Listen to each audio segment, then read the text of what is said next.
आज हम बात करेंगे नियो स्पिरिचुअलिटी या नव्य अध्यात्म की कुछ विशिष्ट लाक्षणिकताओं में से एक ऐसे संदेहवाद या स्केप्टिसिज्म के विषय में।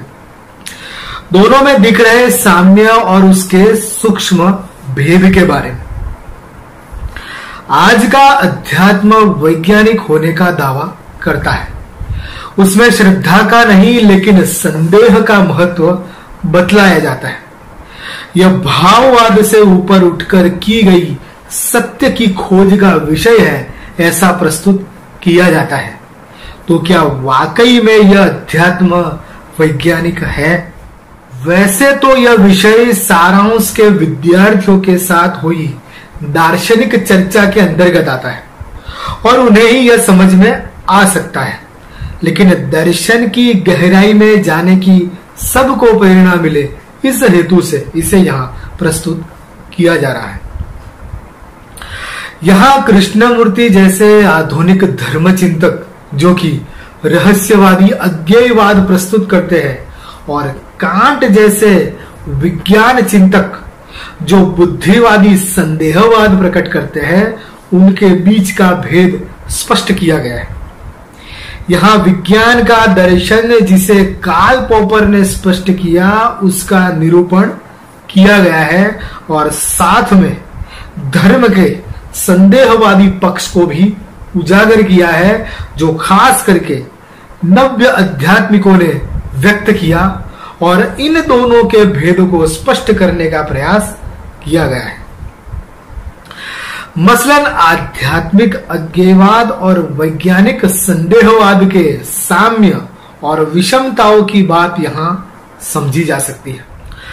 अज्ञेयवाद या संदेहवाद विज्ञान का प्राण है। इसमें कुछ भी बिना प्रमाणों के मान नहीं लिया जाता, प्रत्येक विषय को परखा जाता है। यहां हम उससे संबद्ध गहन तथ्य के विषय में बात करेंगे। वैसे तो दर्शन के मूल में रहे सुकरात और उनकी प्रश्न पद्धति विज्ञान के इस महामार्ग का स्रोत है, लेकिन कांट ने इसका स्पष्ट दार्शनिक रूप प्रस्तुत किया है, उसे हम समझने का प्रयास करते हैं।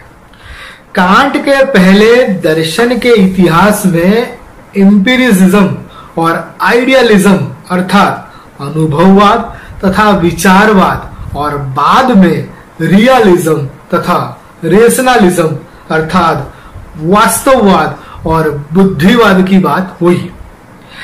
कांट ने कहा कि इंद्रियों से जो ज्ञान प्राप्त होता है वह और बुद्धि से जो ज्ञान प्राप्त होता है वह, मतलब कि इन दोनों से जो ज्ञान प्राप्त होता है वो किसी विषय, वस्तु या व्यक्ति के बारे में पूर्ण ज्ञान नहीं दे पाता।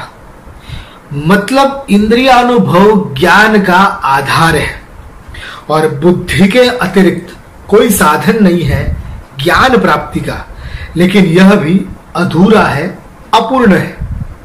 उन्होंने माइंड या कॉन्शियसनेस की मूल ट्रांसेंडेंटल वृत्ति की बात की, जो सत्य के पूर्ण ज्ञान के विषय में हमेशा अतृप्त रहती है। यह विज्ञान चित्त है जिसको परिभाषित करने का श्रेय कांट को जाता है। तो विज्ञान और वैज्ञानिक हमेशा आगे और आगे चलते रहते हैं, उनकी यात्रा का अंत ही नहीं होता। मसलन मन बुद्धि से सत्य का पूर्ण ज्ञान प्राप्त नहीं होता, ना उसे शब्दों या भाषा में पूर्णतया प्रकट किया जा सकता है। सुकरात ने बहुत पहले ही यह कह दिया था कि मैं सिर्फ इतना जानता हूं कि मैं कुछ नहीं जानता। आज के ब्रह्मांड विज्ञानी भी यही कहते हैं कि हमने बहुत कम जाना है और बहुत कुछ है जो जानने को शेष है। अब हम नव्य अध्यात्म की बात करें तो जे कृष्णमूर्ति भी यही बात कह रहे हैं कि सत्य मन बुद्धि द्वारा अलभ्य है, उसका पूर्ण ज्ञान शब्द और भाषा की मर्यादा में प्रकट नहीं हो सकता। अगर हम गुरजीएफ यूस्पेंस्की और उनके फोर्थ वे की साइकोलॉजी की बात करें तो उसमें भी साधना और पुरुषार्थ के प्रयासों और प्रयत्नों की एक सीमा के बाद प्रतीक्षा और इंतजार की बात भी की गई है। ओशो की बात करें तो वे कहते हैं कि अध्यात्म अकथ्य को कहने का प्रयास है, धर्म अव्यक्त को व्यक्त करने का प्रयत्न है। प्राचीन काल में बुद्ध भी संदेह की अहमियत समझाते थे, तो लगता है कि इनके अध्यात्म और आधुनिक विज्ञान में कोई भेद नहीं है, लेकिन भेद है। अध्यात्म और विज्ञान में भेद यह है कि विज्ञान मानता है कि बुद्धि के अतिरिक्त सत्य ज्ञान प्राप्ति का और कोई साधन नहीं है, और यह साधन भी सत्य के पूर्ण ज्ञान की प्राप्ति में मर्यादित सिद्ध हुआ है। अध्यात्म मानता है कि बुद्धि रूपी इस मर्यादित साधन को सत्य ज्ञान की प्राप्ति के मार्ग से हटा दिया जाए तो सत्य ज्ञान प्रकट ही है। अगर कोई अपनी बुद्धि की मर्यादा को जानकर उसे छोड़ दे तो एक घटना घटित तो होती है। उस घटना में सारे प्रश्न तिरोहित हो जाते हैं, वहां जानने की चाह मिट जाती है। मसलन अध्यात्म की दृष्टि में सत्य ज्ञान की पूर्ण प्राप्ति होती है, लेकिन उसका पूरा रूप बदल जाता है। बुद्धि में कुछ पकड़ा नहीं जाता, लेकिन बुद्धि ही खत्म हो जाती है। कृष्णमूर्ति कहते हैं कि दृष्टा दृश्य में लीन हो जाता है। ओशो कहते हैं कि प्रश्नों की निरर्थकता का बोध होता है। मतलब कि अध्यात्म में संतोष की बात है, कुछ मिल जाता है, जबकि विज्ञान में सतत एक प्यास बनी रहती है और कुछ मिलने को हमेशा शेष रह जाता है।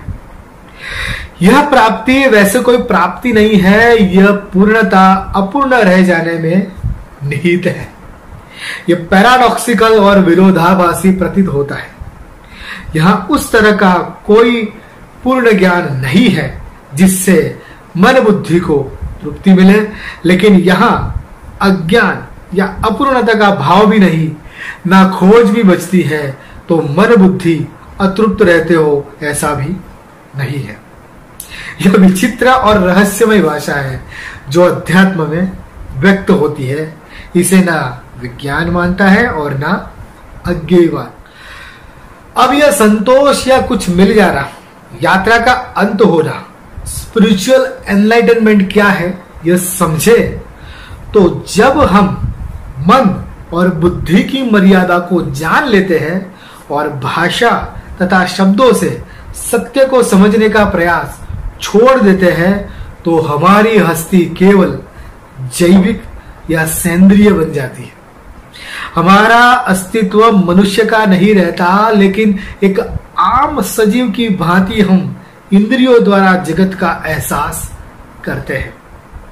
जगत और जीव के बीच बुद्धि और शब्द के ना रहने पर ना कोई सवाल बचता है, ना संदेह, वहां कुछ घटित होता है जिसमें संपूर्ण समाधान समाया हुआ है। ऐसा कोई वैज्ञानिक नहीं कहता, न किसी वैज्ञानिक को ऐसा भाव जगत है। संदेहवाद या अज्ञेयवाद इसे नहीं मानता। वैज्ञानिक सोच में हमेशा संदेह का विजय होता है, जबकि अध्यात्म में संदेह समाप्त हो जाता है। कृष्णमूर्ति कहते हैं कि ज्ञाता ज्ञेय में लीन हो जाता है। ओशो कहते हैं व्यष्टि समष्टि में बिखर जाती है।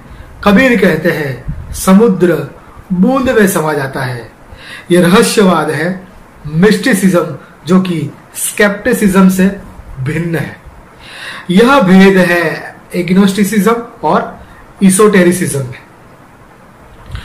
सत्य के प्रामाणिक खोजी आज के विज्ञान युग के सत्य के साधक और आधुनिक काल के आध्यात्मिक जिज्ञासु के संदेहवादी चित्त में अब यह प्रश्न खड़ा होता है कि आखिर रहस्यवाद क्या कहना चाहता है। वह घटना क्या होती है जिसे विज्ञान की सीमित भुजाओं में जकड़ा नहीं जा सकता, लेकिन धर्म की अनेकार्थी ऐसी रहस्यमयी परिभाषा में पकड़ा जा चुका है? इसका जवाब हम अगले प्रकरण में देंगे। यहाँ विज्ञान और अध्यात्म के बीच का भेद स्पष्ट किया गया। सुकराती सोच से लेकर कांसियन फिलोसॉफी तक की बुद्धिवादी और वैज्ञानिक ऐसी दार्शनिक धारा में सत्य के पूर्ण ज्ञान की प्राप्ति की बात नहीं है कहीं पर, लेकिन अनेक प्रयासों और पुरुषार्थ की साधना के बाद जब कोई हार जाता है, तब उस हार में एक आध्यात्मिक जीत उभर कर सामने आती है, जो ताओ दृष्टि से ही देखी जा सकती है। वो आखिर क्या है?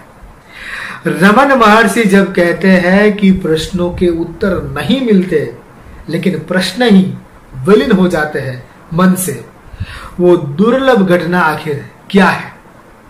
शेष दूसरे भाग में। यहां इतना ही। अस्तु।